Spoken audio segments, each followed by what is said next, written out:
نحمده ونصلي على رسوله الكريم اما بعد اعوذ بالله من الشيطان الرجيم بسم الله الرحمن الرحيم لا اكراه في الدين قد تبين الرشد من الغي فمن يكفر بالطاغوت ويؤمن بالله فقد استمسك بالعروة الوثقى لا انفصام لها والله سميع عليم اللہ ولی الذین آمنوا یخرجهم من الظلمات الی النور والذین کفروا اولیاءهم الطاغوت یخرجونهم من النور الی الظلمات اولئک اصحاب النار هم فیہا خالدون الم تر الی الذی حاج ابراہیم فی ربہ ان آتاہ اللہ الملک اذ قال ابراہیم ربی الذی یحیی ویمیت قال انا احیی وامیت قال ابراہیم فإن اللہ یأتی بالشمس من المشرق فأت بها من المغرب فبہت الذی کفر واللہ لا یہدی القوم الظالمین صدق اللہ العظیم۔ فرمایا کہ لا اکراہ فی الدین، دین کے اندر کوئی جبر نہیں ہے۔ قد تبین الرشد من الغی، یقیناً ہدایت جو ہے گمراہی سے واضح ہو چکی ہے، اللہ نے اس کو واضح کر دیا ہے۔ فَمَن يَكْفُرْ بِالطَّاغُوتِ، اور جو کوئی انکار کرے شیطانوں کا، وَيُؤْمِن بِاللَّهِ، اور اللہ پر صدق دل سے ایمان لائے، فَقَدِ اسْتَمْسَكَ بِالْعُرْوَةِ الْوُثْقَىٰ، تو یقیناً اس نے ایک بڑا مضبوط حلقہ تھام لیا، مضبوط رسی تھام لی، لَا انفصام لَهَا، جو ٹوٹنے والی نہیں، وَاللَّهُ سَمِيعٌ عَلِيمٌ، اور اللہ سننے والے اور جاننے والے ہیں۔ دین کے اندر جبر سے کیا مراد ہے کہ دین قبول کرنے میں جبر نہیں، دین کی قبولیت میں کوئی اسلام قبول کرے نہ کرے یہ آزادی ہے، البتہ جب اسلام قبول کر لیا تو پھر اس کے جو ضوابط ہیں، جو قوانین ہیں، جو اعمال ہیں، وہ تو اختیار کرنے پڑیں گے، ان کے اندر تو جبر ہے۔ اس آیت سے مراد یہ ہے کہ دین کے قبول کرنے میں جبر نہیں ہے، لیکن جب دین قبول کر لیا پھر اس کے احکامات کو ماننا پڑے گا، پھر تو نماز پڑھنی پڑے گی، روزے رکھنے پڑیں گے، تو یہ مراد یہ ہے۔ اس لیے مسلمانوں کی پوری تاریخ اس بات پر گواہ ہے کہ مسلمانوں نے کبھی کسی کو دین قبول کرنے پر مجبور نہیں کیا۔ سیدنا عمر رضی اللہ تعالیٰ عنہ کے زمانے میں مدینے میں ایک یہودی بوڑھی عورت تھی، تو ایک دفعہ حضرت عمر نے اس کو کہا کہ دیکھو تم اسلام قبول کر لو، تو اس نے کہا کہ میں ساری عمر جس دین پر رہی، اب لوگ کہیں گے موت کے ڈر سے اس نے چھوڑ دیا، تو اب تو میں نہیں کرتی۔ تو حضرت عمر نے کہا ٹھیک ہے تمہاری مرضی ہے، کوئی پابندی نہیں ہے۔ تو اس لیے کسی کو بھی زبردستی جبر کے ساتھ اسلام کے اندر داخل نہیں کیا جا سکتا، البتہ جب اسلام کے اندر اس کا داخلہ ہو جائے تو پھر اسلام کے جو قوانین ہیں، جو اعمال ہیں، جو ضوابط ہیں، وہ اس کو ماننا پڑے گا۔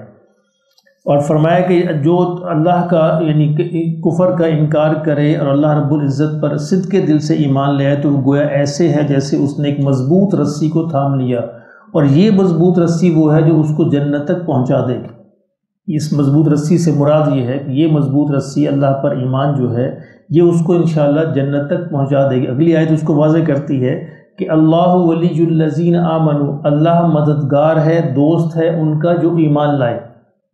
ولی کا مطلب مددگار بھی ہوتا ہے اور ولی کا مطلب دوست بھی ہوتا ہے، تو ایک یعنی لحاظ سے اس لیے کہتے ہیں ولایت کے اس دوستی کے بہت بے شمار درجے ہیں، تو سب سے کمتر درجہ وہ ہے کہ سارے ایمان والے ولی ہیں، سارے ہی ایمان والے کفار کے مقابلے میں ولی ہیں، اللہ کے دوست ہیں، مددگار ہیں، اللہ ان کا مددگار ہے۔ تو پھر آگے مختلف مدارج ہے، جتنا بھی کوئی ایمان کی ترقی میں آگے بڑھتا چلا جائے اس کے درجات بھی بڑھتے چلے جائیں گے۔ فرمایا کہ جو ایمان لے آئے، اللہ ولی الذین آمنوا، اللہ مددگار ہے، اللہ دوست ہے ان کا جو ایمان لائے، یخرجہم من الظلمات الی النور، اللہ ان کو اندھیروں سے نکال کر نور کی طرف لے جاتا ہے۔ یہاں پہ ظلمات اندھیروں کو اللہ نے جمع کے اندر استعمال کیا، نور کو ایک ہی، اس لیے کہ اندھیرے گمراہی کے راستے بے شمار ہیں، نور اور ہدایت کا راستہ ایک ہی ہے، وہ ہے محمد رسول اللہ صلی اللہ علیہ وسلم۔ اس لیے اللہ نے فرمایا کہ یہ جو اللہ پر ایمان جو ہے یہ انسان کو گمراہی کے تمام راستوں سے بچا کر اس روشنی کے راستے کی طرف لے آتا ہے۔ والذین کفروا، فرمایا جو کفر کرتے ہیں، جو انکار کرتے ہیں، اللہ پر ایمان نہیں لاتے، اولیاءہم الطاغوت، وہ یقیناً شیاطین کے دوست ہیں، ان کا والی، ان کا مددگار، ان کی دوستی شیاطین سے ہوتی ہے، اور شیاطین کیا کرتے ہیں؟ یخرجونہم من النور الی الظلمات، وہ اس کو اس روشنی سے نکال کر تاریکیوں کی طرف لے جاتے ہیں، گمراہی کے ہر راستے کی طرف لے جاتے ہیں۔ شیطان کا کام انسان کو گمراہ کرنا، چاہے کوئی بھی راستہ ہو، بس گمراہ ہو جائے شیطان کا کام پورا ہو جاتا ہے۔ فرمایا کہ اولئک اصحاب النار، یہ وہ جو گمراہ لوگ ہیں، یہ جو شیطان کے دوست ہیں، یہی جہنم والے ہیں، ہم فیہا خالدون، جس کے اندر وہ ہمیشہ ہمیشہ رہیں گے۔ اب جہنم والوں کا ذکر آیا تو اللہ نے پھر آگے ایک مثال بھی بیان فرما دی، فرمایا کہ الم تری الی الذی، کیا آپ کو نہیں دیکھا آپ نے، یعنی کیا آپ نے تاریخ کے اندر یہ واقعہ معروف ہے، اس شخص کی طرف حاج ابراہیم، جس نے جھگڑا کیا، اختلاف کیا ابراہیم علیہ السلام سے۔ یہ نمرود کا بیان ہے، یعنی نمرود جو ابراہیم علیہ السلام کے زمانے میں بادشاہ تھا اور جس کا دعویٰ یہ تھا کہ میں خدا ہوں، خدائی کے درجے پر فائز ہوں، اس نے جھگڑا کیا کس بات میں؟ ابراہیم فی ربہ، ابراہیم علیہ السلام سے ان کے رب کے بارے میں۔ ابراہیم علیہ السلام سے پوچھا کہ تو کس کو رب؟ رب تو میں ہوں، مجھے کیوں رب نہیں کہتا؟ کس رب کی بات کرتا ہے؟ ان آتاہ اللہ الملک، فرمایا اس لیے کہ اللہ نے اس کو بادشاہت دی تھی۔ یہ بادشاہت عموماً انسانوں کے دماغوں کو خراب کر دیتی، اسی بادشاہت نے اس کے دماغ کو خراب کر دیا، اور اس نے کہا کہ گویا میں ہی زمین کا مالک ہوں، میں ہی بادشاہ ہوں، میں ہی خدا ہوں۔ کہا کہ اس قال ابراہیم، ابراہیم علیہ السلام جب اس نے پوچھا کہ تیرا رب کون ہے، تو ابراہیم علیہ السلام نے پھر تعارف کروایا، کہا کہ ابراہیم علیہ السلام نے ربی الذی یحیی و یمیت، کہ میرا رب وہ ہے جو زندہ بھی کرتا ہے اور موت بھی دیتا ہے۔ اب بیچارہ بیوقوف آدمی تھا، احمق تھا، اس نے کہا یہ کام تو میں بھی کر لیتا ہوں۔ وہ کیسے؟ ایک قیدی کو بلایا جس کو سزائے موت ہو چکی تھی، اس کو چھوڑ دیا، کہ دیکھو میں نے زندگی دے دی، اور ایک بے گناہ شخص کو بلایا، اس کو قتل کروا دیا، کہتا دیکھو میں نے موت دے دی۔ تو ابراہیم علیہ السلام نے اسے مباحثہ نہیں کیا، ان کو فوراً سمجھ آ گئی احمق ہے، اس کو اس طرح بات سمجھ نہیں آئے گی۔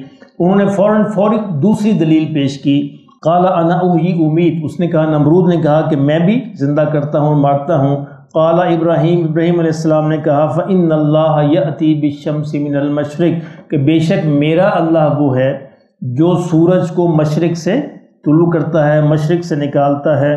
فأتی بہا من المغرب، اگر تو خدا ہے تو پھر تو اس کو مغرب سے نکال دے۔ اب وہ بیچارہ اس بات پہ تو قادر نہیں تھا، انسانوں کو قتل کرنے پہ تو قادر تھا، انسان کو قتل کر دیا۔ جب ابراہیم علیہ السلام نے دوسری دلیل پیش فرمائی کہ دیکھو میرا اللہ وہ ہے، اس اللہ پر میں ایمان رکھتا ہوں جو روزانہ سورج کو مشرق سے نکالتا ہے، مغرب میں غروب کرتا ہے، تو وہ مشرق سے نکالتا ہے، اگر تو نے نکالنا تو تو مغرب سے نکال دے۔ فرمایا کہ فبہت الذی کفر، تو وہ مبہوت رہ گیا، وہ پریشان ہو گیا، حیران رہ گیا کہ اب میں اس کا کیا جواب دوں۔ واللہ لا یہدی القوم الظالمین، فرمایا کہ اسی طرح اللہ جو ہے ظالموں کو ہدایت نصیب نہیں فرماتا۔ تو یہ بات ہے کہ جو ہی اس لیے کسی بھی بحث کے اندر، کسی بھی احمق آدمی سے بحث کے اندر نہیں پڑھنا چاہیے۔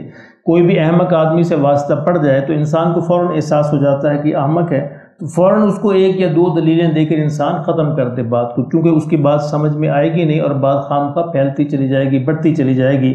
تو اللہ پاک ہمیں سمجھ نصیب فرمائے۔